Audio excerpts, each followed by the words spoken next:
What's up, what's up? So we're sitting here with the head coach, A3 Trojans. Go ahead and introduce yourself. Shane Rowland, head of A3 Academy of Player Development and head coach of the Premier Team. Been here since the first day, and ain't nothing better in the world, man.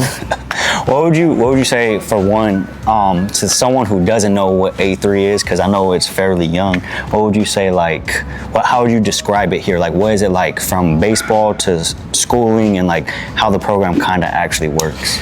I would say it's a complete replacement for high school. You know, normal high school students, they wake up at 6:30, you know, you go to school from 7:30 or 8 o'clock in the morning until 3 o'clock in the afternoon. Mm-hmm. Then you got practice, but 4 o'clock to 5:30, 6 o'clock, and then you got to deal with traffic on the way home, and then you got to go home and do homework, not including all the tests you may have and stuff like that, and, study halls, so on and so forth. So what we did is Matt Bomeisel, our owner, and myself and all the other coaches, we have this academy to where it's basically a replacement for high school. So we do most of our training in the morning. We have an hour or sometimes 2 hours a day for the guys to do their schoolwork, where they basically get to be done with their day by 4 o'clock. And then they get to, have time, to be boys, and, they get to go and, spend time with their families and have home cooked meals, and they're not up till 11 o'clock at night doing, Algebra 1 homework, We have our tutors here, so, it works itself out, and plus the players get better, they get bigger, faster, 100%. Stronger, and they play the best competition there is. Yeah. Talking about competition, like, how would you compare the competition to? Would you compare it to like high school, college, kind of like pro-ish like? What would you say? Because I know there's only a certain amount of teams in your guys' conference. Correct. Specifically. Yeah, so in the NAA we have 7 teams in our conference, which they're the best academies in the country. Then most of our premier team, so in the fall, my team will only play junior college competition. Okay. So they're playing guys who are 21, 22, 23 years old, who are sometimes Division I kickbacks, throwing 95, 96 miles an hour. And like, I don't know in high school, but like you may face that, twice a year, 3 times a year? If you're lucky. If you're lucky, right? Depends where you're going. Like, if here in Tampa, like if you play Tampa Jesuit and you're one of the best teams in Tampa, like if you're Calvary, you're probably getting Wilson Anderson the same arm twice. Yeah. So you're gonna face the same arm 2 times. Yeah. Here we get guys that are 94, like constantly. If you look at all the guys we're facing, it's 94, 94, 93, 94, 93, 88 that can really spin it, who can change speeds. You're looking at guys from different arm slots. I have 12 guys on my staff, and every single one throws over 90. Yeah. I don't know where else you can find that. So not many places. we face guys that go in the first round from junior college. So the competition level, and it's not like twice a week. We're 4. Our academy this week's got 11 games. Yeah, I noticed that. You guys are like real life Division I college level type of schedule. Like you guys are on the go. Like you'll go a whole month away. Like you're going to Georgia, West Virginia, wherever, and then you'll come back home, but you're still playing nonstop. Yep. That's crazy. Yeah, so like Monday, like today was a lighter day. Yeah. We have a 3-game set, Tuesday, Wednesday, Thursday. We'll have probably a lightish practice on Friday, and then we play again on Saturday. And that's pretty much like our entire week, and it's every week from mid-January. That's crazy. So me personally, I kind of mentioned it to you a little bit. On the West Coast, it's not very well known. I think it's getting more known now. Right. Just off of 1, guys recording you guys, and then 2, like the word is spreading a little by little. Mm-hmm. But it's not very well known. So I would ask, like, is there people out here that, like scout wise, like do you ever see any West Coast scouts? Do you ever see like Midwest scouts?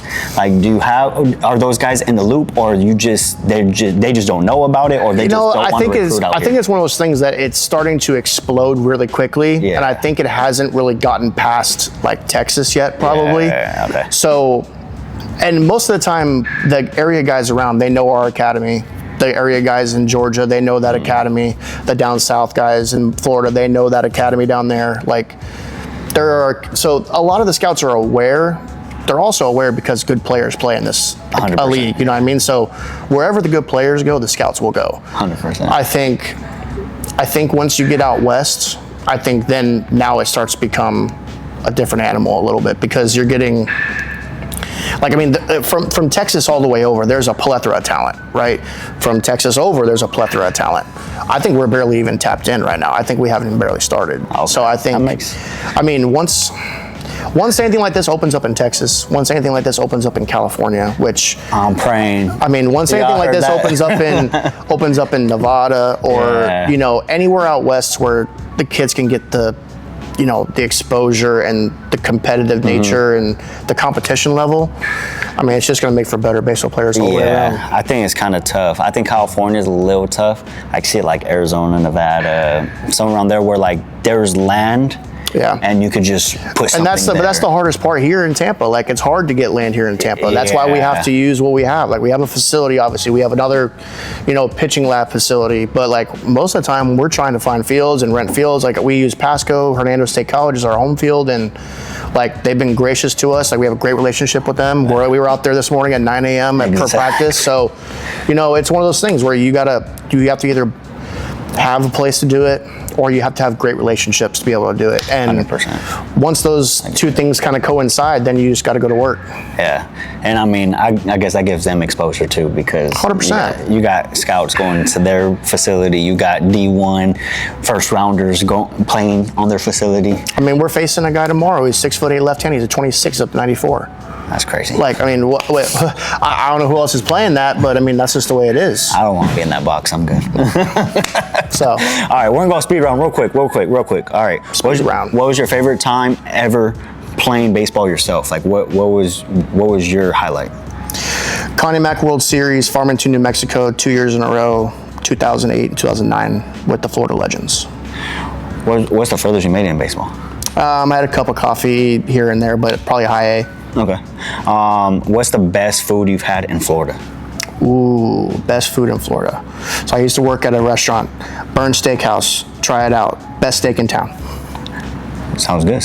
Where'd you meet your wife? We actually dated in middle school, which is actually kind of funny. That's crazy. We dated in middle school, and then I moved to Florida, and she stalked me. She's gonna watch this, honey. You stalked me, and so we got back together probably 7-8 years ago, and we just got married last year. So hey, congratulations to him. Thank you. Where did you guys grow up? A little town called Gallatin, Tennessee. When my dad was switching jobs, we moved to like the country, and we thought having land in this small town would work. And then I started getting better in baseball, and he's like, we got to get back to Florida. Yeah. So, but no, man, I got family that still lives there. You know, her whole family lives there. So. Okay. We didn't go into this. I know you say you do A3 Premier, but there's multiple teams, correct? Correct. So we have A3 Premier, which is our top team. A3 Prospect is our middle team, like our varsity team, and then we have A3 National, which is like our developmental team. You know, getting guys better. They play more of a localized schedule. Okay. You know, they don't have to travel so far for games. They don't have to go to Virginia like we do. Yeah. They play like in, you know, Clearwater, St. Pete, here in Tampa, so on and so forth. That's dope. Who's the headache on the team? Who's what? Who's the headache on the team? They're all headaches, man. I mean, they're all 17, 18-year-old kids, and, you know, they're all headaches, but I'm not going to point anyone out. You guys are all good. You have anything to say out there to anyone that wants to either know more, or just any advice you have to give anyone coming up, either playing ball or just in life in general? I mean, games are really important, man, but you got to train. Like, you got to get after it. Yeah. Like, if you want the grind, then you better go get the grind, and that's just the way it is. So, you know, I love this academy stuff, but I mean, the main thing is, you know, getting on the field, understanding the game. And if you don't watch baseball, I recommend watching the game. Like, watch the game, watch baseball, learn it and love it. Also, keep watching this guy's stuff, man. This guy's doing great stuff. I appreciate it. By the way, this is not a mic. I was just acting like this is a mic. This is just my phone. It's with a beat up blue case that actually matches the A3 kind of. Yeah, all right. Anyways, hey, shout out to my guy right here. He is doing his thing.